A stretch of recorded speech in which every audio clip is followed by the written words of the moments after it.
Yo, what's up? Welcome back to another episode of the SWAS NBA Wednesday. We got 6 games on the board. As far as Tuesday night, I went 3-2 on the site, so I had a winning day on the website. I did add another bet late, last minute on the live show. I bet the Rockets Hawks under, which lost. So as far as my personal bets, I went 3-3, but the bets on the site had a winning day, 3-2, which after the last couple days was needed to post a green day up there. So yeah, 6 games on the board. I currently have 2 bets open. Let's get into it. I mean, is Cooper Rush worth 2.5 points? I would hope Quinn Ewers put up a decent stat line against Arizona State. If he didn't, we have a real problem. You can say the same thing about Creighton. Okay, they had the one good game against Kansas at home.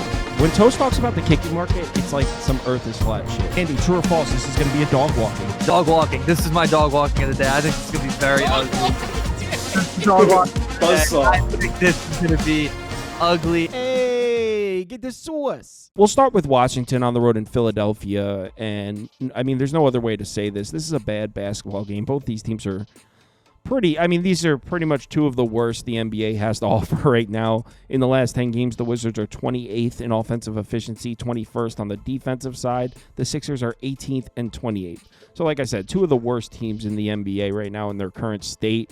In the last 10 games, the Sixers are 2-8 straight up, 4-6 against the spread. Wizards are 3-7, 3-7. So we got a battle between 2 bad basketball teams right here. I'd have to say that probably favors Washington in terms of what we've seen so far this year.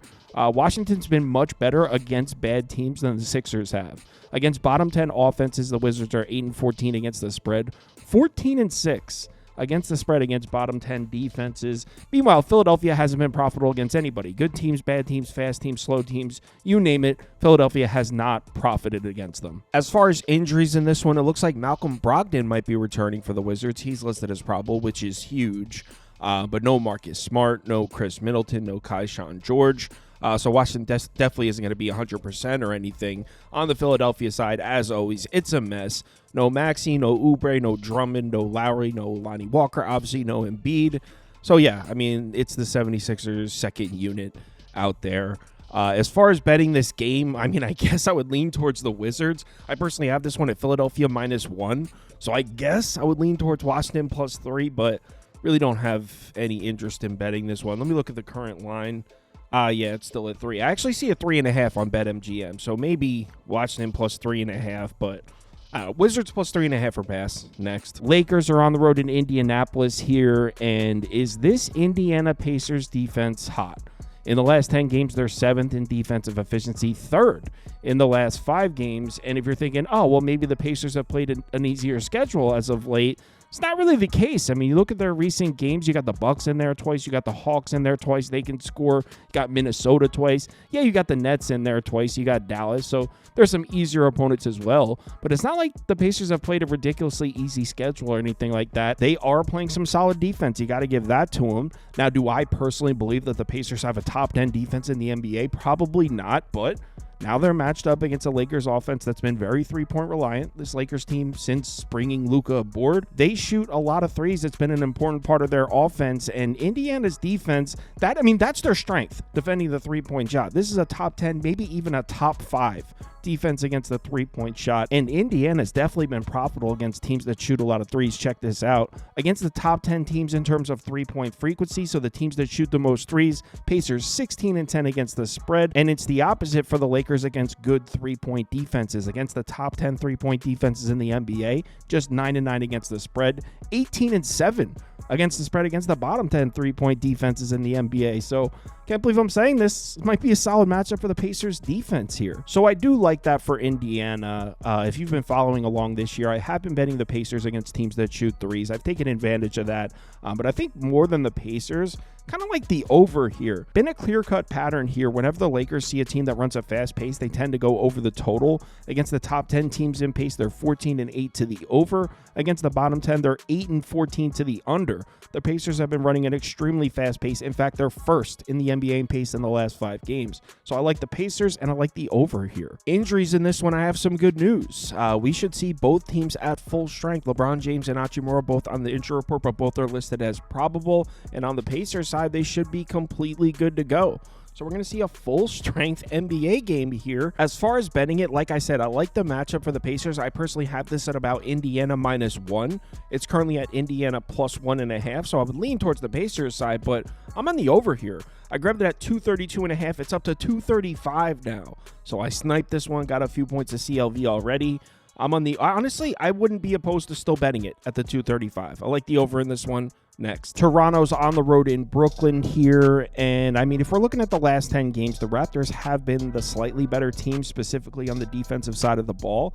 In the last 10 games, the Raptors are 5th in defensive efficiency. The Nets are 17th. We do have to acknowledge, though, that not only is the Nets defense trending in the right direction, they're 7th in the last 5 games. Look at the strength of schedule discrepancy here. In the last 10 games, the Raptors are 30th in strength of schedule, and the Nets are 5th. So when we're looking at recent data for these two teams, we have to at least acknowledge that the Nets have played a significantly stronger schedule than the Raptors have. That being said, there's definitely some angles I like here supporting the Toronto side. This is an offense that attacks the paint a lot.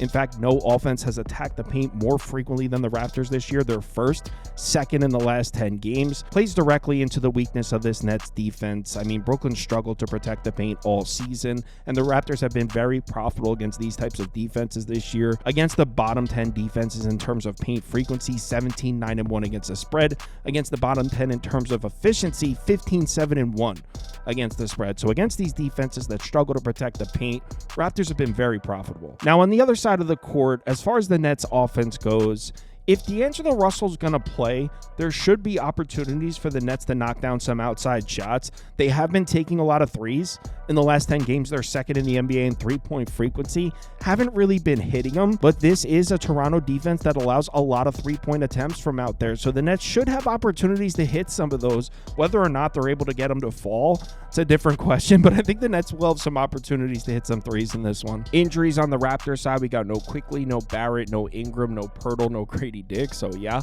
Raps are going to be missing some pieces. No Cam Johnson for the Nets. We just did a baseball show. I'm talking about the Mets. So no Cam Johnson for the Nets. Also no Day'Ron Sharpe. So the Nets are missing a couple key pieces as well. As far as betting it, I guess I would lean towards Brooklyn. It's ugly. I have 2 bets open right now. This is not one of them. So Nets are pass here. Next, Clippers are on the road in Madison Square Garden, and we're talking about a Clippers team that's red hot right now. In the last 10 games, they're 8-2 straight up, 7-3 against the spread. They're 4th in offensive efficiency, 4th in defensive efficiency, and 8th in strength of schedule. So they've been playing a strong schedule, and they're still putting up some of the best efficiency numbers in the league right now. The Knicks are definitely not playing their best basketball, as I'm sure you know.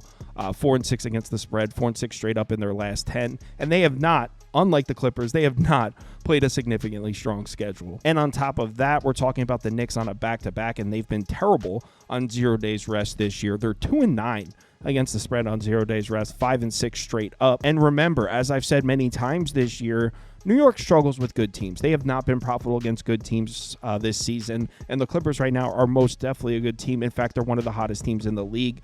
Against top 10 defenses, the Knicks are 8-15 against the spread. And the matchup actually gets even worse for the Knicks. New York is not an offense that runs in transition. In fact, in the last 10 games, they're dead last, 30th in transition frequency. They run even less transition without Jalen Brunson. The reason that's significant, or I wouldn't call it significant, the reason I'm bringing that up, I should say, the Clippers have been more profitable against teams that don't run.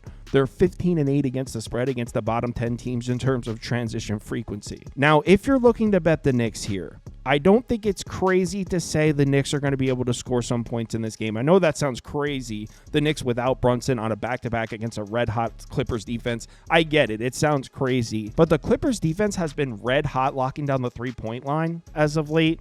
The Knicks don't shoot a lot of threes at all, and the Clippers have not been profitable against teams that don't shoot a lot of threes. Against the top 10 in three-point frequency, they're 16-9 against the spread, 7-13 against the spread, against teams that attack the interior, against teams that take mid-range shots, like the Knicks do. like I said, the Knicks do not shoot a lot of threes. That being said, I mean, look at the efficiency numbers from the Knicks offense. They're not efficient in the paint. They're not efficient shooting the mid-range shot. They really haven't been efficient. So I don't know if I could put my eggs in that basket, the Knicks offense scoring on the Clippers defense, but I suppose it is a decent matchup for them. Injuries in this one. James Harden is on the report. He's listed as questionable. He got injured in the Oklahoma City game, so it's unclear whether or not Harden's going to play in this game. On the Knicks side, there's still no Brunson. Miles McBride has also been ruled out. Also, Mitchell Robinson is on the report listed as questionable. So the Knicks might be missing some pieces here, which is why I took the Clippers in this one. I grabbed the Clippers at +1 when it opened. It's at -1.5, -2 now. So it looks like I got some closing line value here. I mean, it's the Knicks on a back-to-back. Obviously, I prefer if James Harden plays, but even if he doesn't, I think the Clips should win this one. So I'm on the Clips +1 next game. Milwaukee's on the road in Denver. I'm going to skip this one for now. I was in the middle of breaking this one down. Then some injury updates hit Twitter. There's going to be no Lillard. This will be the 4th game in a row he's missed. He's actually out indefinitely. He has like a blood clot or something. Sounds kind of serious. Giannis is also on the injury report listed as questionable. Still no Bobby Portis and still no Jericho Sims. So if Giannis doesn't play, Milwaukee is extremely thin in the front court. And then on the other side, there's no Jokic. There's still no Strawthird. We don't even know if Aaron Gordon's going to play. So there's just way too many question marks in this one. I will say Denver's defense has been pretty bad, and I don't trust this Bucks offense without Lillard and Giannis. I still think they should be able to score. I would probably lean towards the over. You take away all the bigs from these teams and just leave a bunch of guards out there. Should see a lot of running. Obviously, I don't have a bet on the game, but I guess put a gun to my head. I'll take that over. 225 open. Next, Boston is on the road in Phoenix, and we are talking Phoenix Suns basketball. This team, man, they've been winning. Last 10 games, they're 6-4 straight up, 7-3 against the spread. Boston is 9-1 straight up, 6-4 against the spread. So what jumps out at us here? Well, we got two very good offenses here. In the last 10 games, the Celtics are 3rd in offensive efficiency, and the Suns are 2nd. Suns have played a significantly stronger schedule, though. In the last 10 games, Celtics are 28th, Suns are 6th. So a significant strength of schedule discrepancy here. But we're talking about two red-hot offenses, and what else are we talking about? Two slow-ass paces. In the last 10 games, the Celtics are 30th in pace. The Suns are 27th. So two of the slowest-paced teams in the NBA here. Now, in terms of the full-season data, that should favor the Celtics. They've been more profitable against slow-paced teams. They're actually 10-18 against the spread against the top 10 in pace. 13-10-1 against the spread against the bottom 10 pace. Meanwhile, Phoenix, I mean, they haven't been profitable against fast-paced or slow-paced teams, but they've been even less profitable against slow-paced teams. So the fact that we're talking about two super slow paces based on what we've seen this year, that should favor the Celtics. Now, you might be thinking, Kyle, well, that was the old Suns. This new Suns team is playing inspired basketball, whatever you want to call it. And that's true. They're 7-4 straight up in their last 11, 8-3 against the spread. But I got to ask you, how many slow-paced teams do we see in this little hot streak for the Suns in the last 11 games? You got the Clippers. That's a win. So, okay, they got one slow-paced team there. Houston's a loss. The Kings, that was a win. Lakers, loss. So of these last 11 games when the Suns are playing great basketball, only 4 of them were against slow-paced teams. They've actually played a lot of games against fast-paced teams recently, which we just pointed out they've been more profitable against. Here's the thing, though. After that, I can't believe I'm saying this, I actually might like this matchup for the Suns. The Suns have been playing some solid defense, man, and specifically, they've been playing solid defense against the three-point shot. Obviously, we know that's what Boston does. They launch threes. They take more three-point shots than any other team in the NBA. In the last 5 games, last 10 games, the Suns are actually putting up decent numbers against the three-point shot. But actually, it's on the other side of the court. That's where I'm eyeing up the matchup for the Suns. What is the strength of this Boston Celtics defense? Protecting the paint. It has been all year. They're one of, if not the best interior defense in the NBA. In the last 10 games, they're 3rd in defensive efficiency in the paint. They're actually 3rd in frequency. So the Celtics don't let you get into the paint, and when you get into the paint, they don't let you score there. Elite interior defense. Why is that a positive for the Suns? Because they're not attacking the paint. The Suns have no interest in going into the paint. They will take jump shots all night, and the Celtics have actually been struggling to pressure jump shooters. So I think it's a good matchup for the Phoenix offense against a Celtics defense that really hasn't looked all that great. Injuries on the Boston side, no Jason Tatum. Well, he's listed as doubtful, so probably no Jason Tatum, no Xavier Tillman either. On the Suns side, it's just Bradley Beal. He's been ruled out. Other than that, Phoenix should be at full strength. Now, when it comes to betting this game, I just said I do like the matchup for the Suns. I do. Here's the thing. Even when I take Tatum out of the rotation for Boston, even when I tilt the handicap towards the Suns for the matchup a little bit, I still have this one at about 3.5, 4. So I still can't pull the trigger, even though I want to. I don't have a bet on the game. If I was to bet it, I think I'd take the over. The market is clearly betting this one down, though. It opened at 226.5. It's down to 223.5. I see a 223 on DraftKings. So I don't see any reason to rush this one. Maybe if it gets down to 221.5 or something, we take the over. So I like the over, but market disagrees with me there, so I'm going to hold off. I'll let you know in the live show if I end up betting it. Live shows at 4 p.m. Eastern time. We're going through the NBA slate, same as always. Then at midnight, we're doing the Sweet 16 games for Thursday, and we got MLB picks. We are officially going through opening day Thursday. So at midnight, we'll be doing our first MLB pick show of the year. So yeah, that's the schedule. Please remember to bet responsibly. Hit me up in the Discord if you need me. Later.